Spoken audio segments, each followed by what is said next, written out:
Gracias por la invitación de nuevo. Este, Tenemos un trabajo muy arduo por delante en el tema de la reforma en general. Eh, a mí, francamente, me ha dejado bastante disconforme de todo el procedimiento previo, la falta de debate, por más que ya teníamos hacía mucho tiempo eh, muchos proyectos, ya digamos del año 80 y pico, que ya veníamos con los proyectos de reforma. La verdad es que fue una cosa, un acuerdo político que dejó a toda la sociedad civil fuera de la discusión, porque se fijaron directamente los temas como se quiso, y la verdad es que quedaron muchos fuera y algunos otros que queríamos discutir de otra manera, pero bueno, no me voy a extender sobre ese tema porque vamos a centralizarlos en el tema que les interesa a ustedes. Bueno, la ley declarativa de necesidad de la reforma, como ustedes saben, tiene el efecto de fijar el temario, darle un contenido del cual no se puede apartar el constituyente. Tiene la obligación de tratar todos los temas, con lo cual este tema se va a tratar sí o sí, porque si no la reforma no vale en su integridad. Esa es una cláusula constitucional.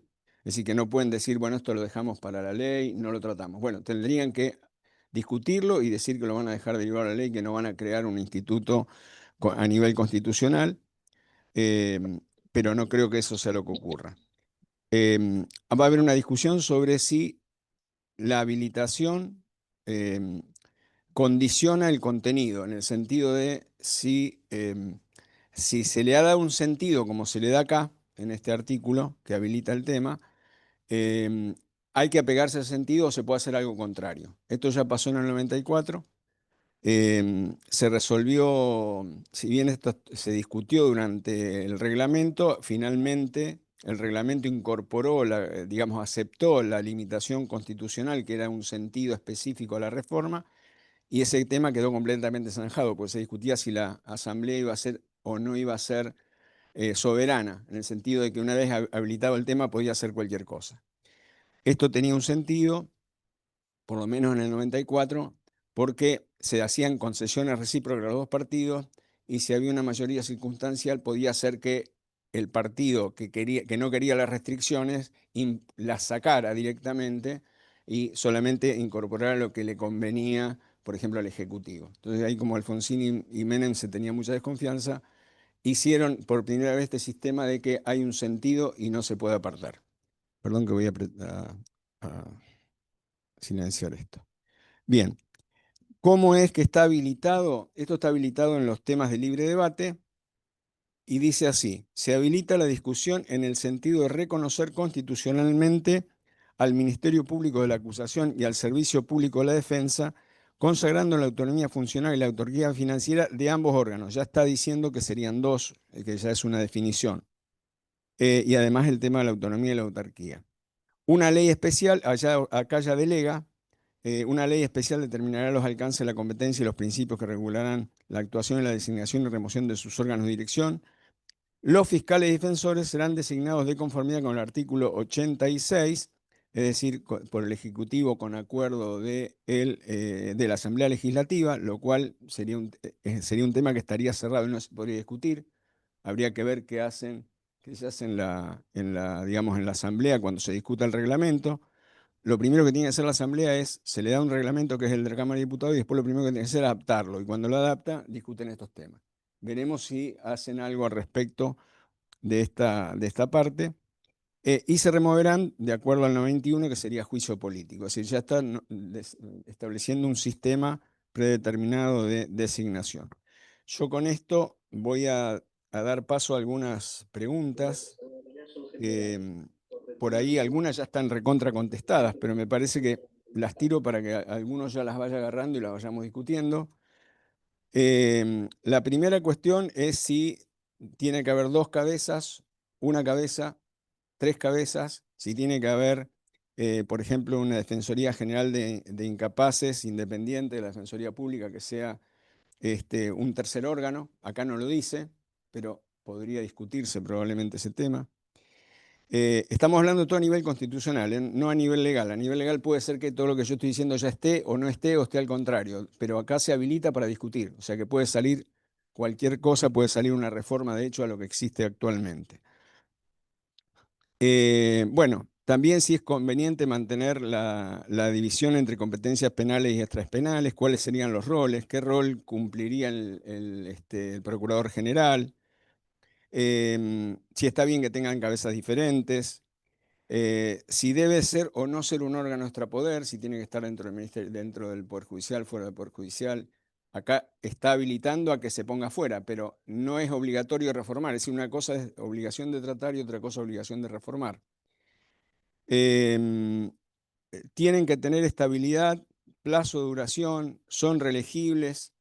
Todo este tema de que en algunos sistemas em, por allí el fiscal general termina siendo un trampolín para un cargo político, por ejemplo en Estados Unidos, ¿no? Es decir, ver qué rol se le puede dar, si tiene que tener estabilidad o no, etcétera.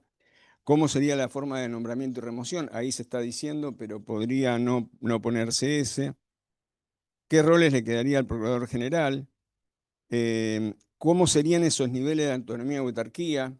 ¿Cómo sería el tema presupuestal? Es decir, de qué manera hoy tiene que pasar por la Corte Suprema, pero podría mandarse de manera independiente si se tiene autarquía y autonomía. Y bueno, en el ámbito comparado, lo único que puedo mencionar, hay un documento que es muy interesante, que no he escuchado que lo hayan usado mucho, no digo en el ámbito penal, pero digo en líneas generales en las conferencias, que es bastante antiguo, 2013 ya, que es de la Comisión Interamericana de Derechos Humanos, que se llama Garantías de Independencia y Eficacia para los operadores de justicia. Y ahí incorpora no solamente los jueces, sino fiscales y defensores. Y hay un montón de principios y ahí se estudian los distintos modelos. Digo porque si a alguno le interesa ir viendo cómo es el sistema interamericano, eso también sirve de fundamento para una eventual reforma. Bueno, y allí, por ejemplo, relata que hay distintos modelos. En el caso de la Fiscalía o Ministerios Públicos, que son independientes, que forman parte del Poder Judicial, dependen del Ejecutivo, que está identificado en el Ejecutivo o está adscrito jerárquicamente al Ejecutivo, o que incluso dependen del Legislativo y rinden cuentas ante el Legislativo. Esto en cuanto a las fiscalías y en cuanto a las defensorías, dependientes de la Corte Suprema, parte del Poder Judicial, parte del Ministerio Público, parte del Poder Ejecutivo y, bueno, por supuesto, el rol, digamos, el Ministerio Público, perdón, la Defensoría Pública Independiente, como sería, en todo caso, el modelo que se está proponiendo y, bueno, de alguna manera es el que quiso hacer, en definitiva, la reforma del 94. Bueno, esos serían algunos temas que yo estuve viendo que podían plantearse y me gustaría que, bueno, quienes están aquí, que los voy a presentar con su nombre porque no he tenido la oportunidad de bajar todos los currículums. La tenemos a Carla Serliani, a Estrella Moreno, a Aurelio Cisercia y a Armas, el doctor Armas. ¿Gonzalo es el nombre? Sí, no, porque tengo amigos Armas, entonces por ahí se me cruzan. Bueno, no sé si quieren utilizar el sistema de allí para acá, de acá para allá, o alguno quiere hablar primero.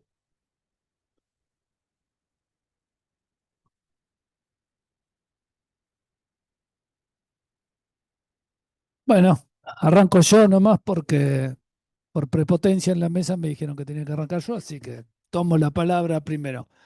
Antes que nada, gracias por la invitación, por supuesto, al instituto y siempre es un placer debatir y discutir sobre estos temas, sobre todo con la trascendencia como el que se viene, que es precisamente con la reforma. Por supuesto, tengo que dar la mala noticia, a pesar de que está convocado que por parte de la Asociación de Defensores iba a hablar Florencia Chaumet. Yo no soy Florencia Chaumet, los que saben que no corresponde. Ella es más joven, más inteligente, más simpática que yo, pero como tuvo un problema personal, creo que la asociación decidió mostrar la imagen más decrépita del grupo y dijo, o mejor dicho, creo por una cuestión de experiencia, ¿no? El más viejo, vaya y siéntese. Yo ya avisé que la silla esta ya estoy cansado. Ya viene la semana pasada, tengo que venir esta. Pero bueno, acá estamos. Quiero sí hacer referencia de que las opiniones que voy a vertir forman parte de un colectivo, digamos. Estoy acá no a nombre personal, sino representando a mis colegas, los defensores públicos, Y en ese marco voy a tratar de evitar cualquier referencia que tenga que ver con opiniones personales, sino que voy a tratar de ceñirme un poco al rol que me toca cumplir en este espacio. Y les pido a mis compañeros que si me olvido algo, digo algo que no están de acuerdo, levanten la mano y me corrijan. Total, esto, como iba a venir y yo tuve que hacerme cargo último momento, tengo claro, esta cuestión de decir, bueno, digo cualquier cosa si total no tenía preparada la charla. Entonces tengo esa ventaja. Tomo un poco algunas de las preguntas son extensas, creo que estaría bueno hasta incluso, me parece que no sé, lo hago quizá como propuesta, que podamos ir debatiendo sobre distintos temas, porque creo que todos los temas son interesantísimos. La ubicación institucional es un tema interesantísimo. El tema de la convocatoria, la disciplina, o sea, la remoción de los funcionarios es un tema interesante. Las relaciones interinstitucionales son temas por demás de interesantes y trascendentes. E incluso esto que se habla de la cuestión de hasta de las competencias a asumir el futuro, me parece que otro tema también interesante. En ese sentido, pareciera que el MPA lo tiene un poquito más resuelto, el MPA está focalizado en cuestiones de investigación penal. Nosotros desde la asociación, por ejemplo, propugnamos un ministerio público de la defensa, el reconocimiento de la creación de un ministerio público de la defensa, no solo en el ámbito penal, sino también extendiendo las competencias a los fueros no penales. Eso lo quiero ya dejar sentado porque entiendo que a partir de ahí sí puede haber una divergencia en torno a la postura de Carla o de Aurelio. Em, Siendo un poco a lo que tiene que ver con el inicio de la cuestión, ¿no? Que es la convocatoria y la ley de reforma de la Constitución, y tomo un poco la primera pregunta, era sobre la extensión de la ley y la ubicación institucional.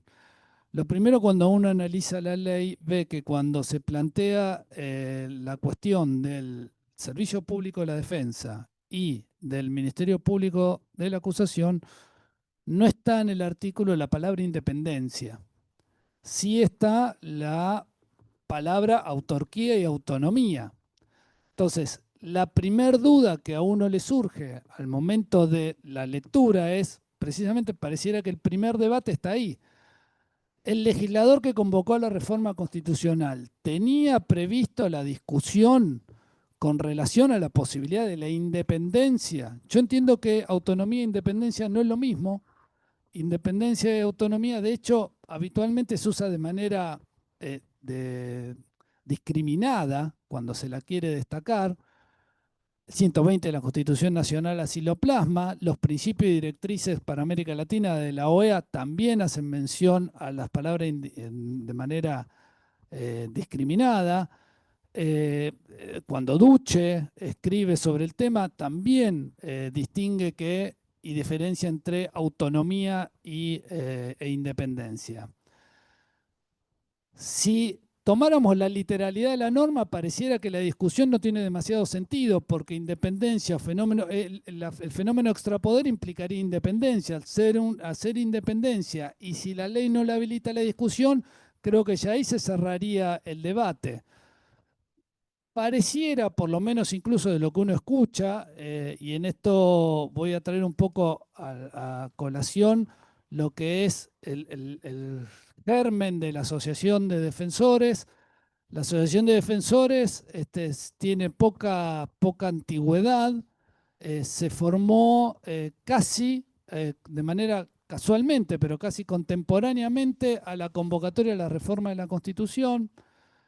Nos parecía que era un tema de excesiva relevancia y que merecía la opinión, y por ello no solamente creamos dentro de la asociación una subcomisión que específicamente estudie el tema, sino que a su vez generamos acciones concretas que tienen que ver con entrevistas con un montón de actores políticos, muchos convencionales, ONGs, no solo de acá de la provincia, sino algunas de afuera, y un poco porque nos parecía que era importante tener una postura y que esa postura debía ser una postura estudiada seriamente y que la postura que nosotros debíamos tener como asociación debía contemplar en cierta manera el universo de defensores públicos, que no fuera una opinión personal o de un grupo,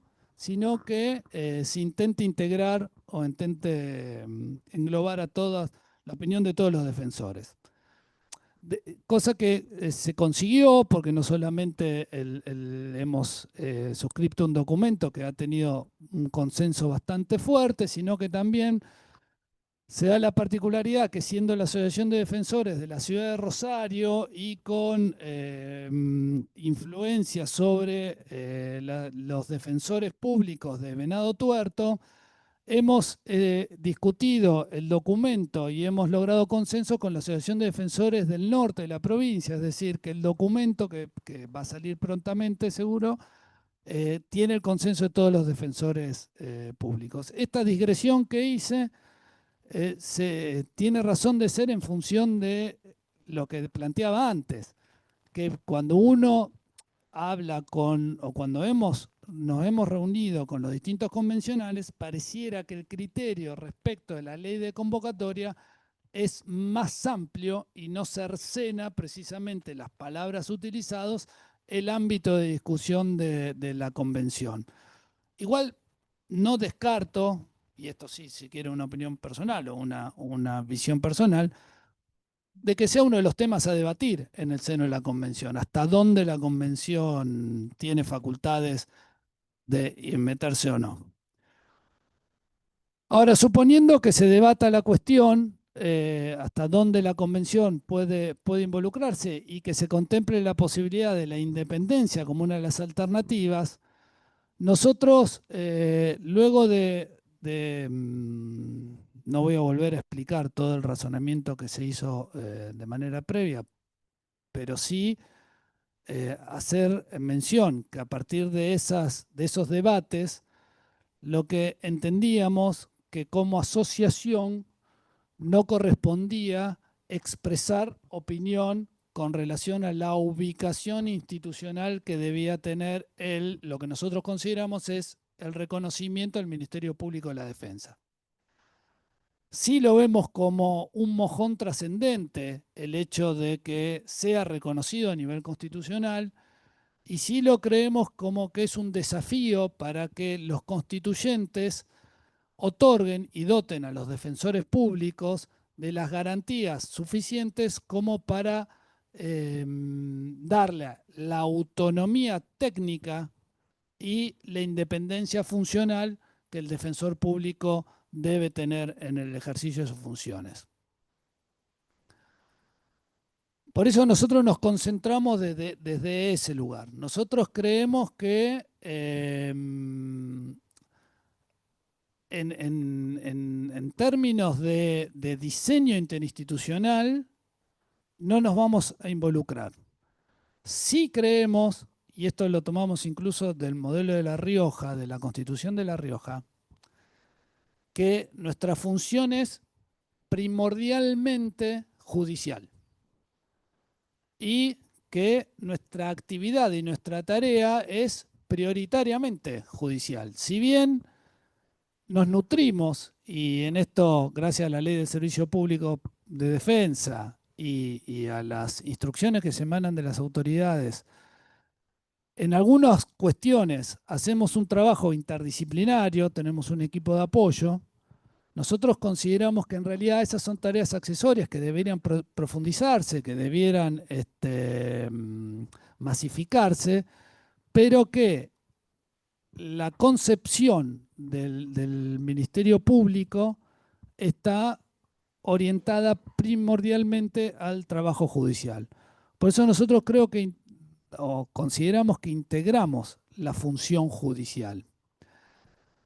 Independientemente de que esa integración signifique que estemos por debajo de la Corte Suprema de Justicia o no, que estemos junto al Ministerio Público de la Acusación o no, que estemos en el lugar institucional que creamos que los convencionales consideren más apropiado.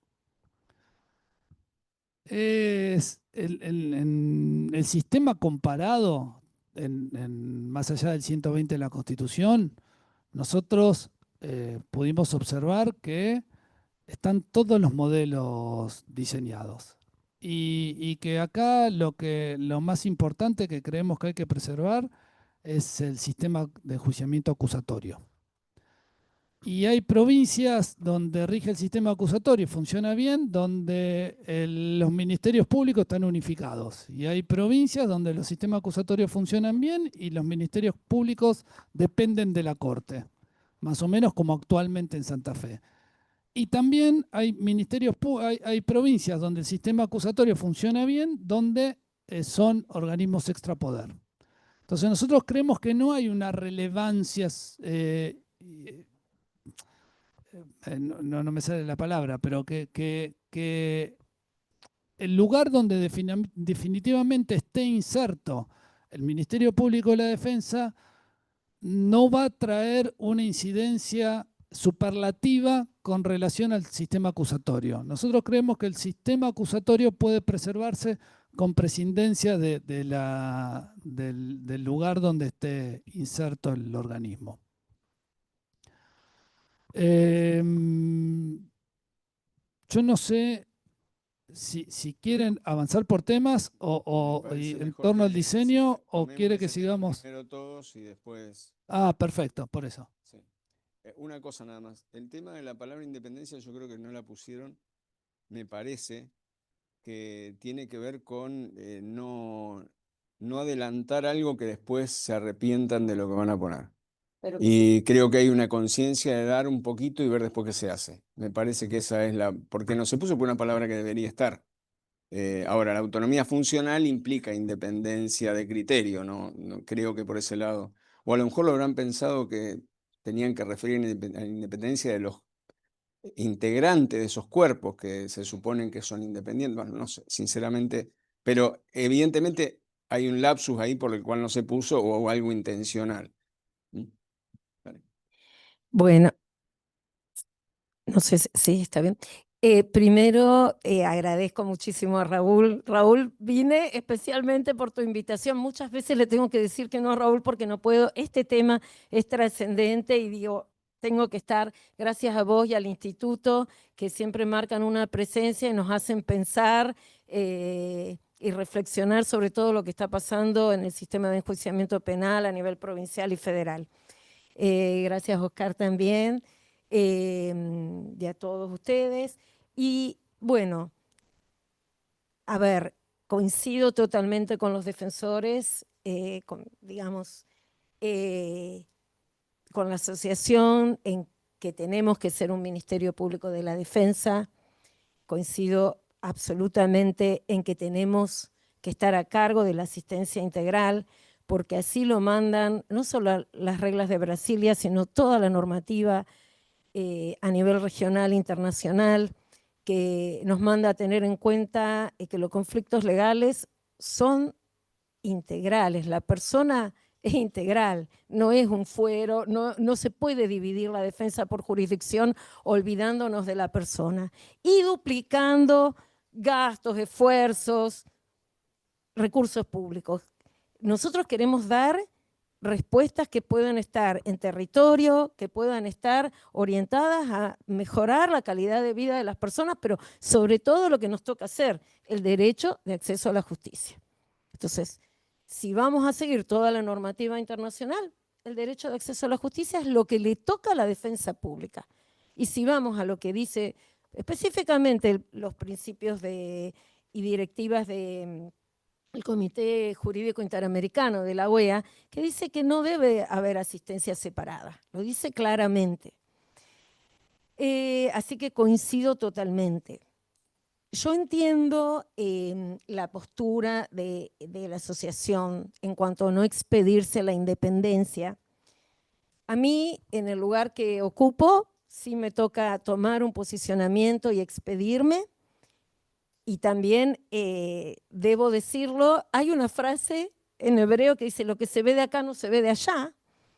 Las cosas que se ven de acá no se ven de allá. Tal vez cuando uno está en este lugar ve los inconvenientes del diseño actual, por más que no estemos en la Constitución, veo muchos inconvenientes en el diseño y creo que coincido también totalmente con Gonzalo en la autonomía técnica que debe haber y las garantías que se le deben dar a los defensores. Y considero que cuando pensamos en esa autonomía técnica, en esas garantías, en lo que es sistema de carrera, recursos, para que se dé todo eso, ya toda la normativa internacional lo dice, desde 2011 hasta ahora. Todas las resoluciones que se han tomado en la Asamblea General de la OEA hablan de autonomía y hablan de, primero dicen, independencia y autonomía. Ellos dicen, las garantías indispensables que tiene que tener la defensa pública es justamente la independencia y la autonomía. ¿Para qué? Para que los defensores no tengan temor y estén protegidos cuando les toque, a veces encarnizadamente, luchar contra el Estado. Entonces, para eso, todo lo que dicen, desde estas resoluciones de la OEA, estos principios interamericanos, y luego la Corte Interamericana de Derechos Humanos y opiniones de la Comisión Interamericana de Derechos Humanos, dicen independencia. Independencia después garantiza la autonomía y la autarquía. Por eso nosotros hacemos hincapié en la independencia. Hoy, si bien pertenecemos al Poder Judicial, nosotros no tenemos independencia ni para designar un empleado. Y lo digo porque es muy, digamos, muy descriptivo de la situación. Digamos, nosotros no los elegimos, no los designamos. Es un pequeño ejemplo. Podría decir otras cosas, pero creo que basta con eso. Es cierto que tenemos, a ver, respecto de las tareas, cuando hablamos de independencia, cuando hablamos de autonomía, no lo decimos solo nosotros, sino toda la jurisprudencia de la que he hablado, en la cual está también Ruano Tor, Barreto Leiva, Ruano Torres, el caso Álvarez contra Argentina, de la Comisión Interamericana de Derechos Humanos, todo habla también del diseño de políticas públicas. Entonces, no nos podemos quedar solo con la misión institucional de defender. El órgano de la defensa tiene que tener políticas públicas, tiene que poder diseñar políticas públicas y llevarlas adelante para garantizar el acceso a la justicia. Y por eso es importante la independencia. Y no nos olvidemos algo que he leído muchos autores. Primero les voy a contar algo de Olazábal, que estaba leyendo un libro de él de hace tiempo, y que él dice, me gustó el análisis que hace, porque él dice, ¿por qué pusimos a la defensa bajo el Poder Judicial? Porque cuando se dictaron las leyes, había que ubicarla en algún lugar. ¿En qué poder? Bueno, pensaron que lo mejor es el Poder Judicial. Sin embargo, después dice que hay un párrafo donde dice, pero el día que haya una reforma, probablemente cuando se escribió eso no se pensaba que íbamos a llegar a este momento histórico, pero dice, cuando llegue el momento de la reforma, tiene que haber una autonomía absoluta, lo que yo leo como independencia, una independencia. Nosotros formamos parte, la Defensa de Santa Fe forma parte del Consejo Federal de Defensores y Asesores de la República Argentina, que justamente luchamos por el fortalecimiento y la emancipación de las defensas públicas. Ese es el lema del Consejo. Y miramos principalmente ahora la Constitución de Jujuy, que es la que plasmó, por supuesto, el modelo de 1994, pero también la de Jujuy, porque plasmó la independencia. La de La Rioja, en este momento, tengo entendido que hay problemas, que no estaría funcionando, no se han integrado al Consejo, no sé bien cómo está esa situación, porque nosotros vamos siguiendo desde el Consejo la situación de cada una de las defensas públicas. Pero una cosita más y ya voy a ceder el micrófono. Gonzalo decía, hacemos tareas judiciales. Nosotros, además de las tareas judiciales, tenemos un rol importante que cumplir, que es este rol de proteger el derecho de acceso a la justicia y en este momento, por supuesto, el derecho, el debido proceso, el derecho humano fundamental de la defensa, pero a la vez integramos la administración de justicia. Entonces, si vamos a ver la teoría republicana, ¿qué podemos decir? Que hay tareas: acusar, juzgar, defender. Y que en un sistema de pesos y contrapesos, cada uno de esos órganos debe tener un rol de controlar al otro y de impedir que el otro se extralimite. Cosa que lo veo muy difícil si uno pertenece al Poder Judicial, porque entonces ese sistema de pesos y contrapesos se vería un poco disminuido. Pero bueno, son cosas para seguir pensando.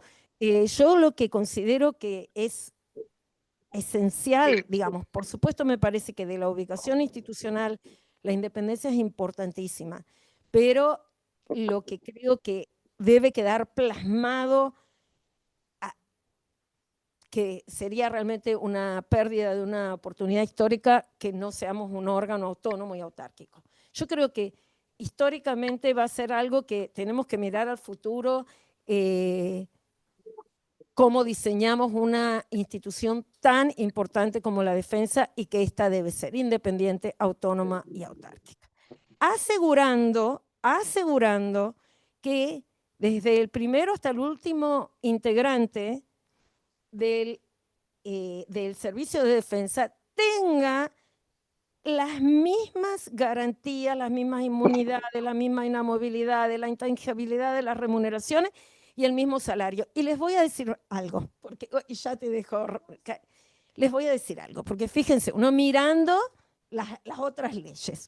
Yo miraba la ley del Ministerio Público de la Defensa y dice remuneraciones que no sean inferiores a las de la Fiscalía y a las del Poder Judicial. Yo, pero no, que sean iguales. Y después digo, no, claro, que no sean inferiores implica que también se podría pagar más. Nunca debería ser menos, pero que se podría pagar más. Entonces, eso es algo para pensar. Yo creo que asegurar... ay, no sé qué pasa. Yo creo que asegurar eso es lo fundamental, porque, y se podría decir, ¿pero por qué? Porque quieren cobrar menos, cobrar igual, es gremial. Es una cuestión, y quiero que se lo graben, el tema, digamos, que lo tengamos todos bien presente, el tema de que haya una igualdad es para garantizar justamente la autonomía. Porque si vamos a quedar independientes, pero con un sueldo menor o sin presupuesto, entonces se viola la garantía. Se viola la garantía de que pueda actuar funcionalmente bien, con independencia, porque sería que una de las tres patas estaría debilitada. Entonces la idea es que las tres funciones tengamos las mismas garantías y el mismo trato. Bueno, después si hay algo más... Bueno, buenas tardes a todos y a todas. Gracias también, Raúl, por la invitación. Yo vengo vengo a traer el posicionamiento de la institución del Ministerio Público de la Acusación. Para nosotros es muy importante esta instancia de la reforma constitucional y es una instancia que se venía previendo y pensando desde el año 2007, cuando se sanciona el Código Procesal Penal Acusatorio, que a partir del 2008 se crea el Ministerio de Justicia y se empieza a trabajar en la implementación, del cual tuve la suerte de participar de ese proceso, en donde se pensaba muy rigurosamente el contenido de la ley 1303 y 13014 con una constitución en la provincia que no había sido reformada. Este posicionamiento institucional, la fiscal general, la doctora Branicic, lo ha publicado, no solo lo ha circulado al interior del Ministerio Público de la Acusación, forma parte del informe de gestión anual, en la última parte está publicado en la página del Ministerio Público de la Acusación y se lo llevó a los legisladores y legisladoras al momento, el mes pasado, al hacer el informe del año 2024, y también habrán visto que ha salido algunas notas periodísticas porque es un trabajo interno que se dio a la Fiscalía General, en la cual participaron también fiscales y fiscalas del Ministerio Público, y con este posicionamiento se está poniendo en conocimiento, en definitiva, de quienes van a formar parte de la Convención Constituyente. Me voy a tratar de cernir a los dos puntos, porque establece 5 puntos importantes del posicionamiento, y voy a empezar por el primero, que es la función del Ministerio Público, que va un poco de la mano de esto, de qué hace un ministerio público en un sistema acusatorio y cómo se garantiza a través de las funciones del Ministerio Público de la acusación el sistema acusatorio en esta división de roles. Y claramente lo que se propone y se pretende que diga la Constitución cuáles son las funciones, que en términos generales es diseñar y ejecutar la política de persecución penal del Ministerio Público y dotando de herramientas para tener la posibilidad de promover, ejercer y disponer de la acción penal de acuerdo a ese plan político de persecución penal que tienen los órganos de dirección del Ministerio Público de la Acusación. Entonces, esa es una institución que está destinada a intervenir en la gestión de los conflictos de índole penal, un poco respondiendo esto a diferencia de la defensa, una defensa integral, porque los ministerios públicos, el ámbito de incumbencia son las cuestiones penales, y luego la ubicación institucional sí entendemos que es trascendente para la institución, a diferencia de lo que planteaba Gonzalo, de cómo lo han visto con el colectivo de defensores y defensoras, porque esta ubicación institucional es lo que va a permitir dar no solo a ciencia cierta esta autonomía funcional y autarquía financiera, que ya lo establece nuestra ley 13013, y creo que estos 11 años de recorrido y algunos años más desde la sanción en el 2009 de esta ley, y el devenir ha dado cuenta de la necesariedad de que sea un órgano extrapoder que funcione por fuera de los poderes tradicionales establecidos por el Estado en este, como decía, en el ámbito republicano, y que tenga independencia. De hecho, en el posicionamiento institucional se habla de independencia, autonomía y autarquía. ¿Y esto por qué? Porque cuando se sancionaron y se nombraron las primeras autoridades del Ministerio Público, Estrella mencionaba al doctor de la Sábal, que fue el primer fiscal general, ya hay 2 acordadas de la Corte que han ido analizando los alcances de la autonomía del Ministerio Público de la Acusación y también el alcance de la defensa. El primero específicamente fue cuando quien era el procurador ante la Corte, el doctor Bassó, presentó un recurso de inconstitucionalidad contra la ley 13013, que ahí la Corte Provincial dice no nos podemos inmiscuir a tratar en un fallo, porque no hay un caso concreto para tratar la inconstitucionalidad, pero sí lo tratan en una acordada. Y hay 2 artículos de la Constitución que citan en esa acordada y en otra 2 años después, en el año 2012, que fue cuando el fiscal general y también quien era el defensor provincial le presentan a la Corte para su aprobación, como eran 2 instituciones que formaban parte del Poder Judicial, reglamentaciones respecto de la posibilidad de los reglamentos para designar a sus propios empleados y empleadas, para designar a los choferes, para designar la mayordomía, los reglamentos para la remoción por mal desempeño de los empleados y empleadas, los sumarios administrativos, eran 5 o 6 reglamentos que se presentan y ahí retoman lo que dijeron en la acordada del 2010, que era este pedido de inconstitucionalidad, y hablan de los alcances de la autonomía y autarquía, circunscribiéndolo en un contexto acusatorio, e incluso a mí me llamó la atención cuando repasaba esa documentación que citan a Duche, respecto de qué entiende Duche para el Ministerio Público de Chile, que es un libro que escribió para eso, respecto a los alcances de la autonomía. Y lo quiero leer porque él habla de 4 aspectos que deben garantizarse para que un ministerio público sea independiente, autónomo y pueda ejercer su rol, que es la inexistencia de un superior jerárquico sobre la institución, la exclusión de influencias externas en la toma de decisiones, la potestad reglamentaria propia y la libertad de ejecución presupuestaria.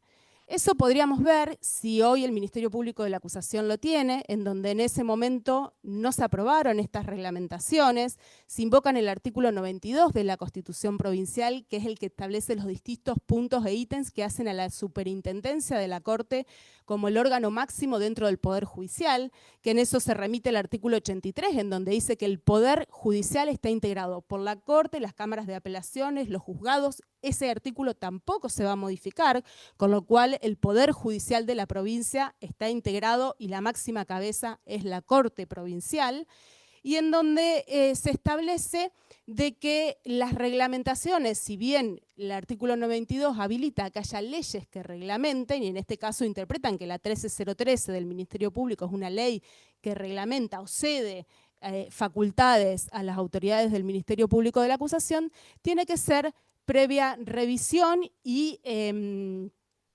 como unificar criterios con los de la Corte. Lo que pasa hoy que un poco Estrella decía, el Ministerio Público de la Acusación no puede hacer sus propios concursos de empleados y empleadas cuando son funciones bien distintas las que ejercemos en un ámbito de la investigación penal, que es la que puede ejercer un empleado o una empleada que trabaja en el juzgado de familia, en el juzgado extracontractual, en el laboral, y sin embargo es del mismo bolsa, como le llaman, de empleados, en donde se rinde un concurso de mecanografía, que ya a esta altura, por lo menos para el Ministerio Público, no le damos tanto valor, y también un examen de una ley, que es la 10.160, en donde ni siquiera hay un examen que podamos hacer con un perfil específico que necesitamos para determinadas áreas de investigaciones en el Ministerio Público, como por ejemplo con perfil determinado o interdisciplinario para las investigaciones de géneros y violencias sexuales, con un perfil de análisis criminal para los focos investigativos y la criminalidad organizada, etcétera. Tampoco tenemos la posibilidad, las autoridades del Ministerio Público, de hacer sumarios administrativos si considera que algún empleado o empleada ha ejercido mal su desempeño, depende de lo que diga la Corte. El presupuesto tiene una asignación dentro del presupuesto de la Corte, que también están en los informes de gestión, y por eso se pide que se tenga un presupuesto propio, y por eso un órgano extrapoder, en donde, si ustedes ven también en el informe de gestión, es muy marginal el presupuesto del Ministerio Público de la Acusación, no solo en virtud del presupuesto de toda la provincia, sino también de la Corte. Para que sepan, el Poder Judicial tiene el 4,14% del presupuesto total de la provincia, y el Ministerio Público tiene el 0,06% de ese presupuesto. Ese es el presupuesto que tenemos los fiscales y las fiscalas de la provincia para llevar a cabo la investigación. Tampoco hay un presupuesto discriminado respecto de los empleados y empleadas que están en esta bolsa del Poder Judicial, con lo cual entendemos que, si bien, como dice Gonzalo, uno se pone a estudiar y a ver en el sistema comparado o incluso dentro del propio país, que con sistemas acusatorios implementados, luego podríamos analizar cómo funcionan esos sistemas acusatorios y estos pesos y contrapesos de las instituciones que lo conforman, pero que hay muchos modelos como órgano extrapoder y formando parte, siendo del propio Poder Judicial. Nosotros tenemos un recorrido y una historia. Desde el comienzo se planteaba la necesidad de ser un órgano extrapoder, siguiendo lo que dice el artículo 120 de la Constitución Nacional, que esto tampoco entiendo hay que perderlo de vista, porque es una discusión que ya se ha dado, y que tenemos un Ministerio Público como órgano extrapoder al nivel federal, que se dictaron estas leyes, y la interpretación y el devenir y la experiencia ha dado cuenta y reforzado que es necesario que sea una institución independiente del Poder Judicial, por supuesto que no puede depender del Poder Ejecutivo, y que tenga independencia y una verdadera autonomía y autarquía para poder ejercer esta función que es la política de persecución penal. Gracias. Bueno, buenas noches. Gracias al Instituto por la invitación. También vengo en mi carácter de representante de la Asociación de Fiscales y Funcionarios del MPA. Hemos consensuado diferentes posiciones en torno a los temas fundamentales, en este que estamos hablando ahora en relación a la ubicación institucional, no exento de discusiones acaloradas sobre cuál debe ser si debíamos posicionarnos, si no debíamos posicionarnos, y en el caso de que decidiéramos cuál tenía que ser la postura. Hemos realizado una encuesta al interior de la asociación. No votó la cantidad de gente que estábamos esperando, pero hubo una clara mayoría en torno a que debíamos apoyar la postura institucional del MPA en cuanto a que debía ser un órgano extrapoder. Y esto basándonos fundamentalmente y principalmente lo que mencionó Carla recién, el artículo 120 de la Constitución Nacional, que nos da el norte en el marco del sistema republicano y federal de gobierno que tenemos. Y esto sin perjuicio de que hicimos un relevamiento y un estudio de diferentes constituciones provinciales, aún reformadas con posterioridad a la reforma del 94, en donde establecen la ubicación institucional del Ministerio Público dentro del Poder Judicial. Neuquén, si no me equivoco, una de las últimas que lo estableció dentro del Poder Judicial. Y creemos también esto porque creemos que es la única forma de elaborar un Ministerio Público Fiscal fuerte que permita proteger a los integrantes, porque la institución es la institución y no existiría sin las personas que hoy la conforman y que en el futuro la van a conformar. Hoy vamos a estar nosotros, el día de mañana van a haber otras personas, y esas personas que estén hoy, que estén mañana, tienen que verse necesariamente cobijadas y apoyadas por una institución fuerte en una tarea difícil como es la que realiza el Ministerio Público, que no es ni más ni menos que el ejercicio de la acción penal. Así que tiene un punto de contacto fuertísimo con lo que es la función judicial, lógicamente por la propia naturaleza de las acciones llevadas a cabo. No hemos hablado, no hemos debatido en torno a si debíamos incluir cuestiones extrapenales, al mismo nivel, por ejemplo, que lo hace el Ministerio Público Fiscal de la Nación.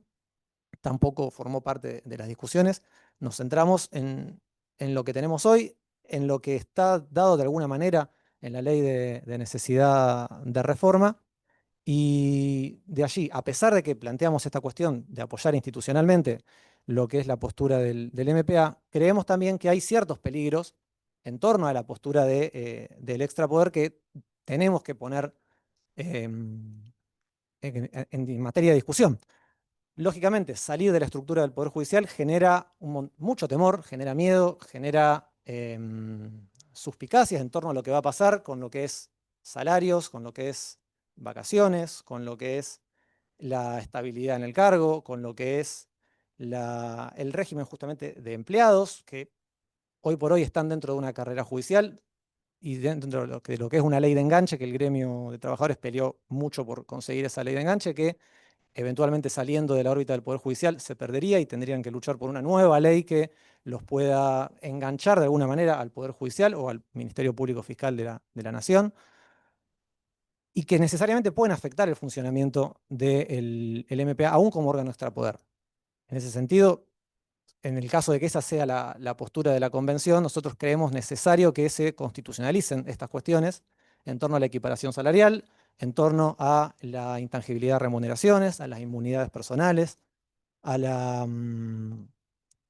y a un piso presupuestario mínimo, de alguna manera, que se pueda establecer para evitar que o cuestiones inflacionarias o cuestiones de mayorías partidarias en un determinado momento histórico permitan influir de una u otra manera para debilitar a una institución que, como dije, creemos que tiene que ser fuerte. Yo quiero, y ya le paso a la defensa, sumar a lo que dice Aurelio, que dentro del documento institucional del Ministerio Público y de la Fiscalía General hay parámetros mínimos del diseño de la institución que también se pretenden y consideramos que es necesario que lo establezca la Constitución provincial. El primero, que la cabeza del Ministerio Público es un fiscal o una fiscal general cuya debe ser periódico su designación, manteniendo la periodicidad en la designación. Entendemos que es un buen modelo, sobre todo por la entidad del cargo que se va a ejercer. No así los fiscales y fiscalas que trabajamos en los casos, en donde sí se tiene que respetar, en virtud de la independencia, la inamovilidad durante el buen desempeño del ejercicio de sus funciones.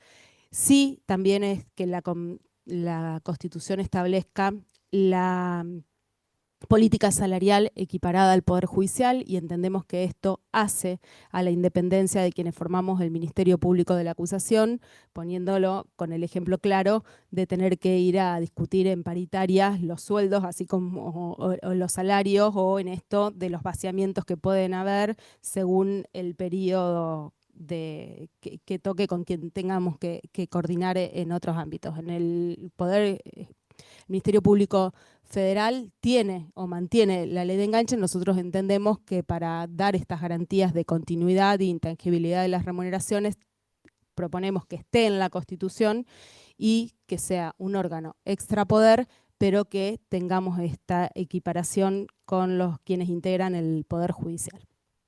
Y también, perdón, el piso mínimo de presupuestario para la institución para garantizar que se pueda funcionar. Básicamente, la fiscal general siempre pone el ejemplo que el Ministerio Público Federal tiene incluso una partida presupuestaria vinculada a determinados impuestos. Ahí está el doctor Ducase, que trabaja con la doctora y lo puede explicar un poquito mejor, pero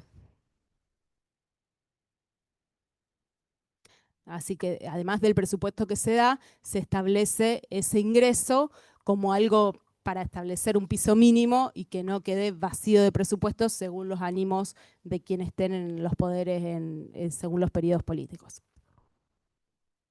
Bueno, en ese sentido, lo último que dijo Carla sucede igual, porque yo quiero que sucede lo mismo a nivel Ministerio Público de Defensa de la Nación. Es exactamente igual. Hay un piso presupuestario mínimo, que también es un porcentaje, ahora no recuerdo cuál es, pero está diseñado de la misma manera. En cuanto al presupuesto que tenemos, es menos de la mitad del que tiene el Ministerio Público de la Acusación. Les quiero decir eso en la actualidad. Y respecto de algo más quería decir, hablaste de los peligros. Yo creo que, y está muy bien que tengamos miedo porque somos seres humanos y nos mueve el miedo, pero yo lo que pido es vean el desafío histórico. Concentrémonos en eso. Si nosotros logramos concentrarnos en que es un desafío histórico y que estas cuestiones, adhiero a cada palabra de Carla, todo lo que tiene que ver con el piso presupuestario, lo que tiene que ver con las equiparaciones, eso es fundamental y en eso vamos a concentrarnos y vamos a luchar. Ahora, nosotros tenemos que garantizar también paridad de armas. Es parte de las garantías funcionales. Entonces yo lo que quiero decir, tenemos que ser el órgano espejo del Ministerio Público de la Acusación. No se concibe un Ministerio Público de la Acusación extrapoder y una defensa dentro del Poder Judicial.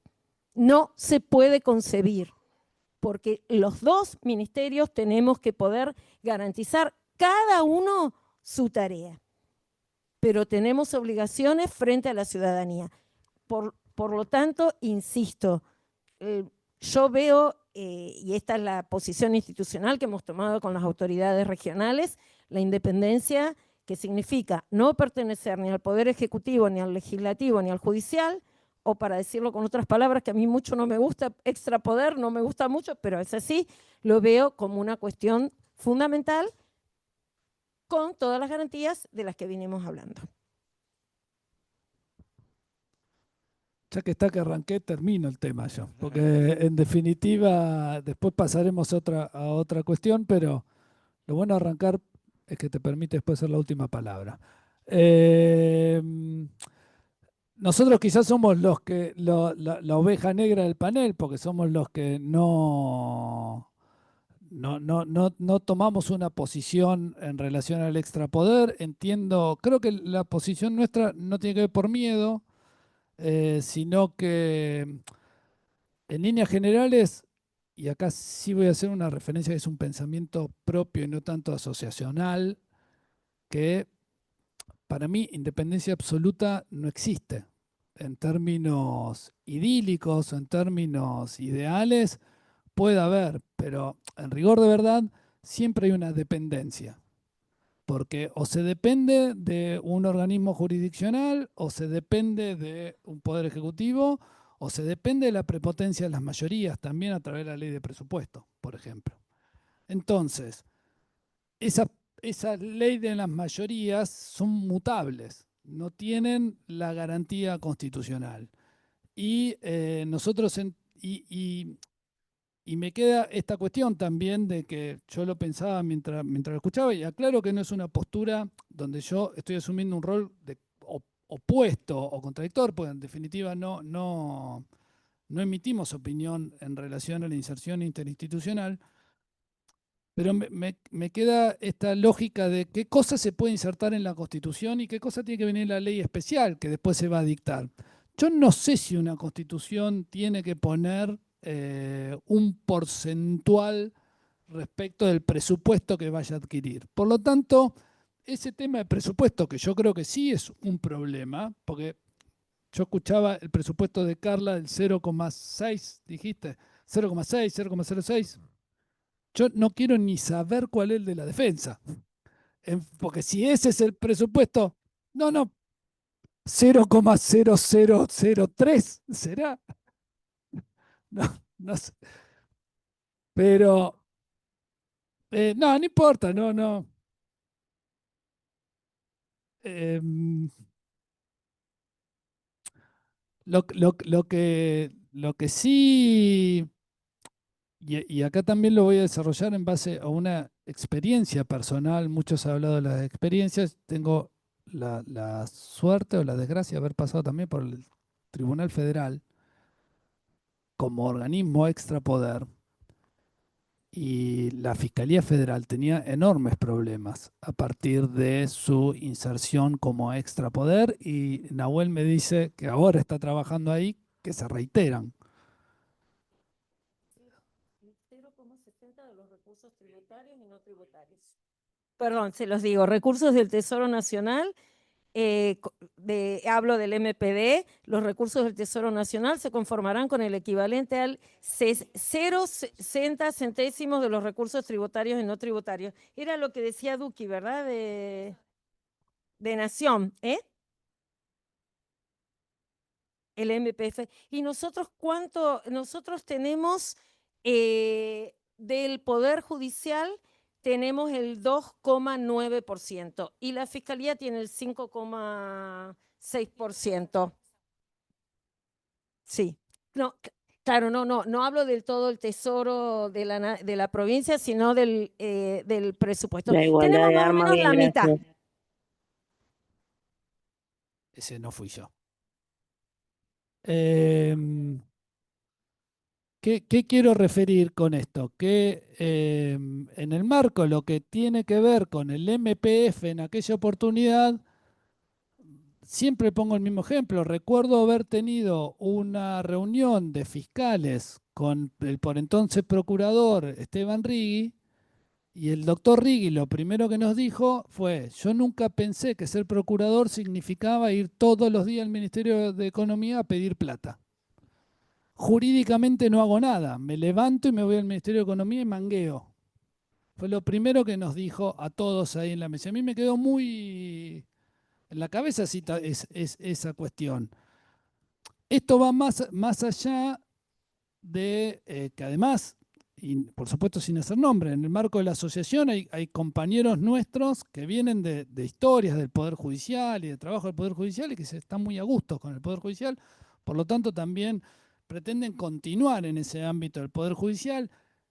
Los empleados, que también muchos, de hecho hemos tenido noticias de que muchos chicos que están anotados en esa lista les ofrecieron ir al servicio público y rechazan la convocatoria porque no quieren caer en el servicio público, porque temen encorsetarse.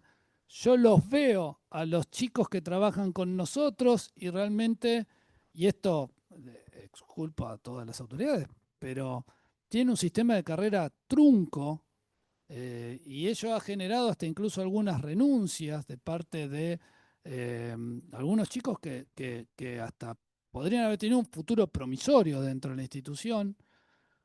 Lo veo incluso con mis colegas, los defensores. Ahora estoy observando cómo la Fiscalía ha tenido la dicha de que algunos fiscales, no voy a decir más viejos porque está la doctora Serliani incluida, por eso, pero los fiscales más avesados les han llevado a funciones de coordinación, implementando un sistema de carrera que la ley 13.013 contemplaba, así como la ley 13.014. No está ocurriendo lo mismo con los defensores, que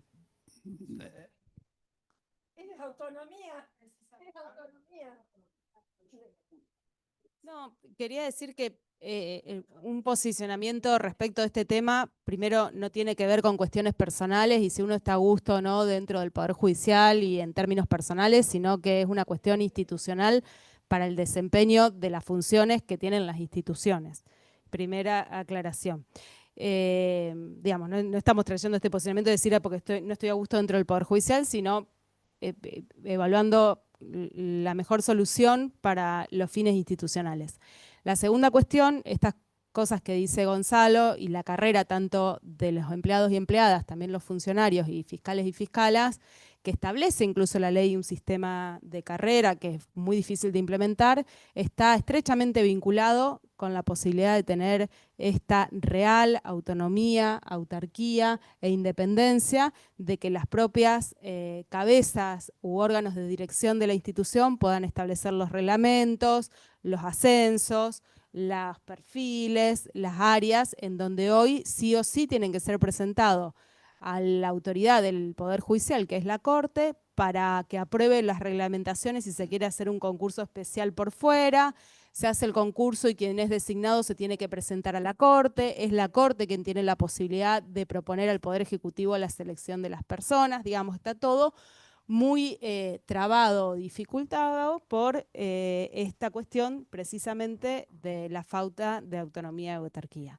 Por eso entendemos que sí es un tema que debe estar en la Constitución, precisamente respetando la historia de la gente que viene trabajando en estas instituciones y dando garantías para que la propuesta institucional no vaya en detrimento del trabajo de las personas que forman parte y esto del enganche salarial al Poder Judicial para que sea intangible su remuneración y no pierda valor con el paso del tiempo. ¿Qué les parece? A ver, Pasamos al tema. yo quisiera decir algo, Oscar, sí. A ver, primero, yo creo que acá lo que hay que pensar, estas cuestiones no son personales, no dependen de quién integran hoy la Corte, de qué lugar nos dan. Eso no tiene nada que ver. Acá nosotros estamos hablando de un diseño, de una ubicación que va a perdurar por décadas.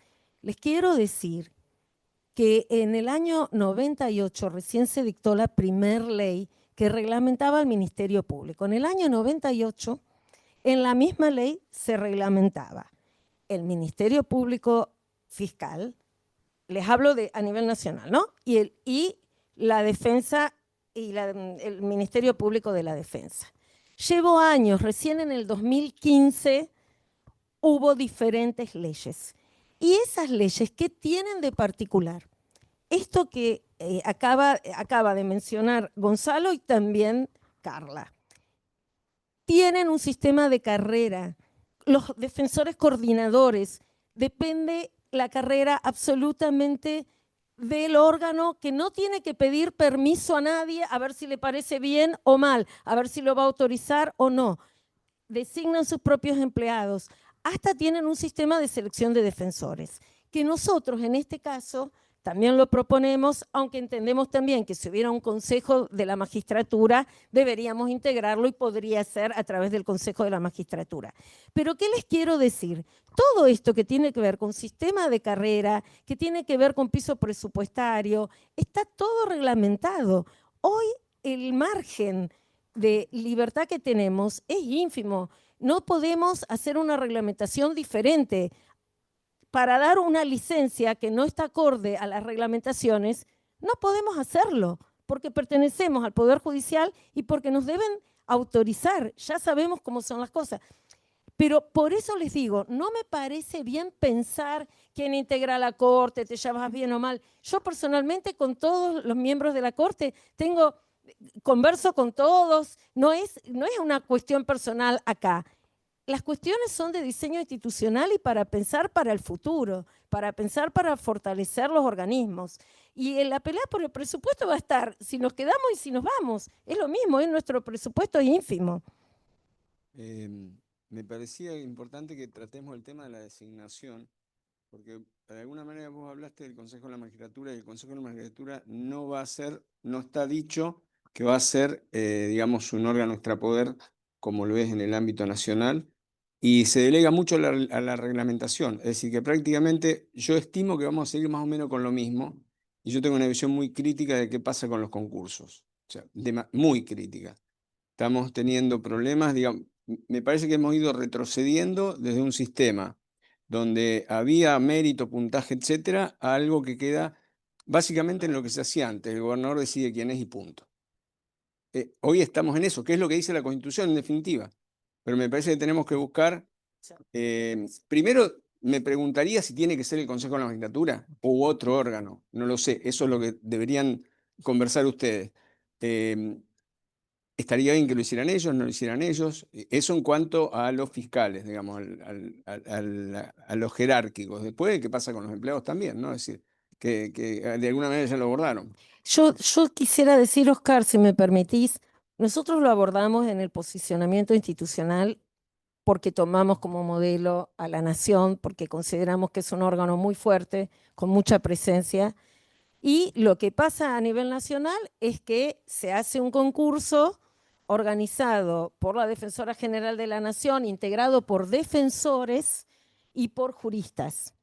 Se hace así buscando idoneidad y buscando el perfil adecuado para un defensor.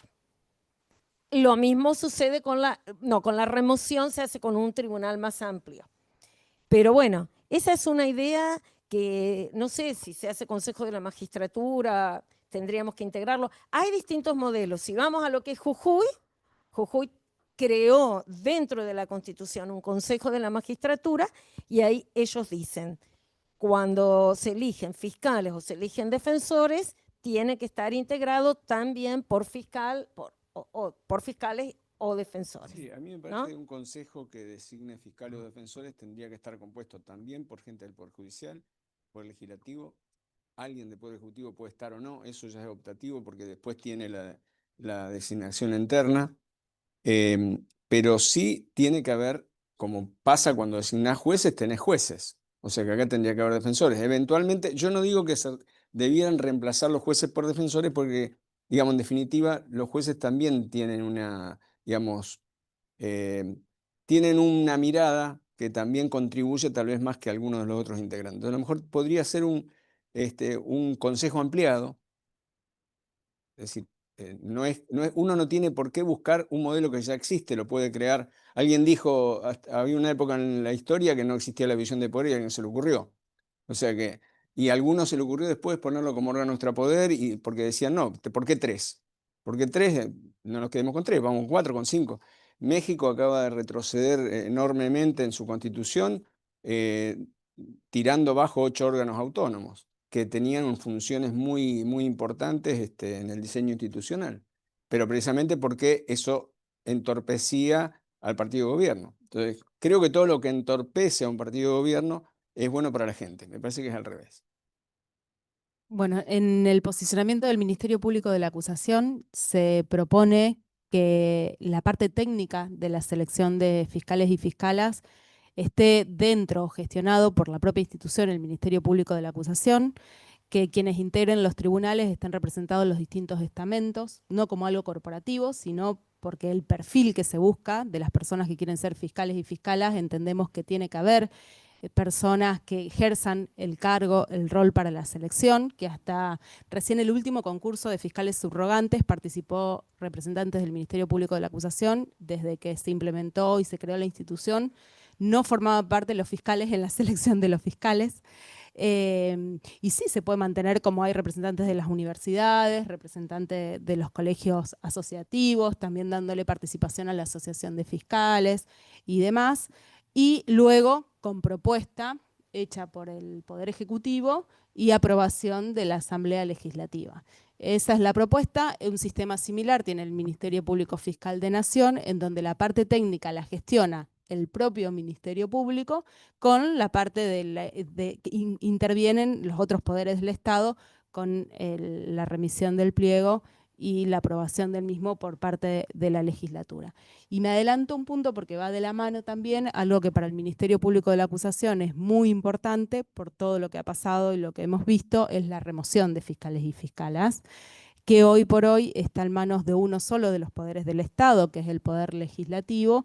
Entendemos, no solo es el posicionamiento institucional, sino en esto sí me salgo un poco y como fiscal que forma parte de la institución, no puede ser el órgano que nos remueva uno solo de los poderes del Estado, sino que se propone volver al sistema original de la Ley 13013, que establecía un tribunal de enjuiciamiento propio con un rol específico asignado al auditor o auditora de gestión como órgano acusador que hace la investigación, y un tribunal también compuesto por distintos estamentos del Estado. Sabemos que incluso las faltas leves que siguen en manos del auditor, cuando se hacen juicios por faltas leves cometidas por fiscales o fiscalas, lo integran integrantes del Poder Legislativo, representantes de los distintos poderes. Creo que es muy Entonces, importante, perdóname, que se defina bien, porque nosotros tenemos en el ámbito hoy del Consejo de la Magistratura Nacional una ley que fue la primera, que después fue reformada 2 veces, y las 2 veces se declaró inconstitucional y se volvió a la primera porque no había otra salida para la Corte que volver a alguna. Entonces, y eso tiene que ver con que no se definieron bien cómo estaba integrado ese tribunal, digamos, el Consejo de la Magistratura, cómo tenía que estar integrado con relación a ese equilibrio que nunca se definió sí, en la incluso Constitución. en esto... Perdóname, cierro con esto. No, y me parece que no tiene que tener predominio ningún poder del Estado, porque si vemos hoy el diseño de lo que es el jury en la provincia, si la Corte te quiere no te vas, y si no te quiere te vas.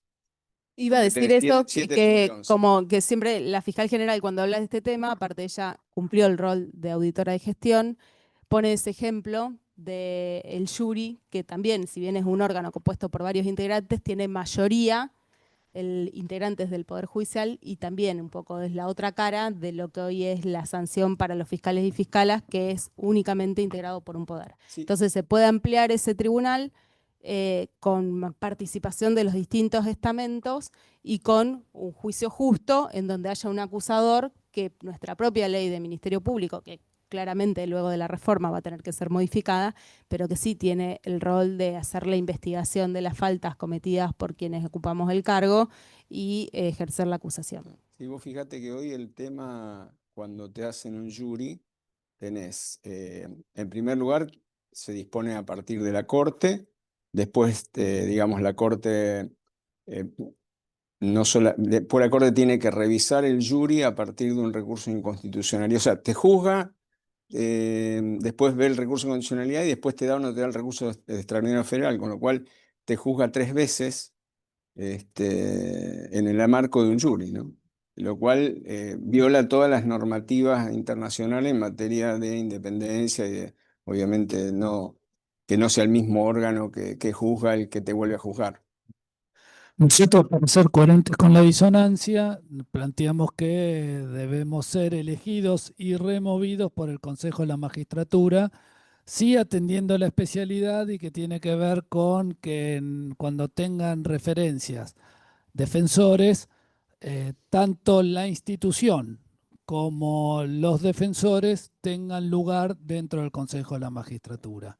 Que puede ser ad hoc, digamos, por ese concurso o ese proceso disciplinario, o pro tempore, como podrían llamarlo. Creo que es coherente con 2 ideas que nosotros sostenemos. Primero, la función judicial que hablamos, y segundo, con el hecho de que entendemos que nos corresponde el mismo trato que jueces y fiscales, por lo tanto creemos que así como nos corresponde el mismo trato, también nos corresponde de la misma forma que debemos ser designados y o removidos, y porque además también permite un poco el control externo del trabajo del defensor, que creo que también debe estar sometido. Hoy estamos sometidos porque tenemos el mismo sistema que fiscales. Pero bueno, como no somos tan apetecibles, se ve políticamente, no nos mueven tanto. Pero lo cierto es que nosotros creemos que debe haber una injerencia de terceros que también sean como organismos técnicos, estén en condiciones de elegirnos y removernos. Perdón, en el modelo que proponemos también integran, perdón, porque es de la defensa, también proponemos otra, no estamos en disonancia, no es solo 3 defensores, sino que puede integrarlo otras personas. Lo que pasa es que si vamos al mismo régimen, entonces si cambia el régimen de fiscales, también debería cambiar el de defensores. Por eso acá insisto que para que haya paridad de armas y para que tengamos las mismas condiciones, creo que los cambios que se produzcan en un órgano deben producirse en el otro. Perdóname que agregue algo. Si va a haber un órgano ad hoc, o sea el Consejo ampliado, también tendría que haber fiscales en la designación de defensores, porque son los que mejor pueden ver qué tan buenos son los defensores y a la inversa. Me parece que, bueno, a mí me parece que sí, qué sé yo. Para mí tiene mucha importancia también los colegios de abogados en la designación de los jueces, porque son los que en definitiva... Una vez acá el presidente, en un momento Juan José Casielo fue presidente del colegio de abogados, y dijo, lo designan entre gallo y medianoche y lo aguantamos 30 años después, ¿no? Entonces me parece que esto amerita incluso también algo que se podría hablar y discutir, es cómo se hace el concurso y cómo se hace en sí misma la posición. Porque una posición puede ser azarosa por un tema solo, para mí tiene que ser algo un poco más extenso, en más de un día, con jornada tarde, mañana y tarde, con varios temas, para saber cuál es el mejor de todos los postulantes.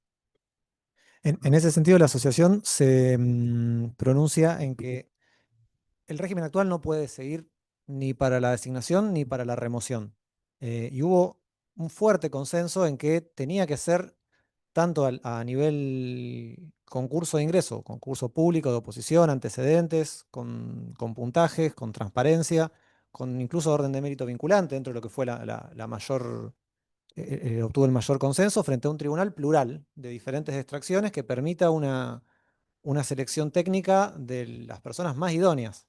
Y en este punto sí me voy a permitir alguna cuestión personal que tiene que ver con el tipo de examen que se toma, que no refleja luego lo que es la tarea de los fiscales y las fiscales en el día a día.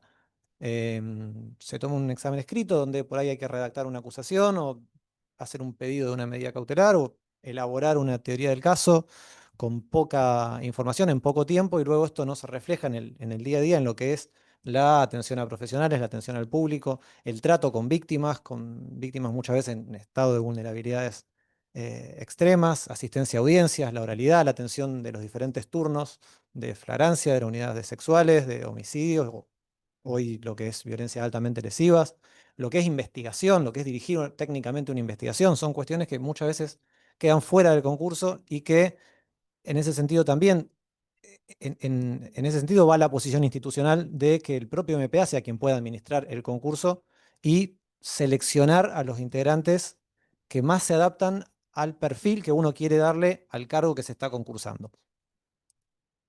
Y en lo que hace al régimen de remoción, ya la Asociación de Fiscales históricamente desde su creación se ha manifestado en contra de la posibilidad de que un solo poder sea el que controle y pueda remover a los fiscales, porque atenta contra cualquier garantía básica de no solo del derecho de defensa de los propios de las propias personas que puedan ser sometidas a remoción por el ejercicio del cargo, sino porque tampoco se basan en criterios técnicos, sino más bien políticos, cuando se trata de órganos que ejercen una función técnica en el día a día. Y incluso hemos llevado el reclamo ante organismos internacionales y de alguna manera valoramos, si bien la ley de necesidad de reforma es bastante limitante en este punto, porque nuevamente remite a una ley que se deba sancionar, sí se menciona que debe haber un tribunal plural, y ese es el objetivo por el que vamos a bregar de que se constitucionalice por lo menos esta posibilidad de garantizar derecho de defensa en lo que es el procedimiento y tribunal plural e independiente que evite un control de un poder sobre otro.